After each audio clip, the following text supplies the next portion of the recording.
ஏன் தங்கச்சி பொய் சொல்றான்னு சொல்ல உனக்கு எவ்வளவு தைரியம்? உன்னை பத்தி சொல்லு. நீ என்ன கிஃப்ட் கொண்டு வந்த?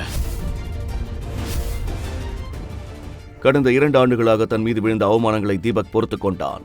அவன் எப்போதும் ஷர்மிளாவின் முரட்டுத்தனமான நடத்தையை கண்டுகொள்ளவில்லை. ஆனால் இன்று அவனால் வழக்கமான அவமானங்களை சகித்துக் கொள்ள முடியவில்லை. அவன் தன் பரிசு பெட்டி எடுத்துக்கொண்டு காயத்ரி தேவியை நோக்கி நடந்தான். என்னது?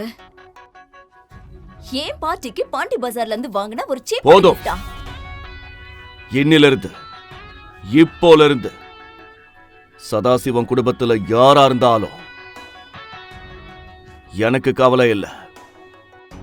கடந்த 2 வருஷமா நீங்க வளர்த்த நாய் இப்போ வெளியே போகுது.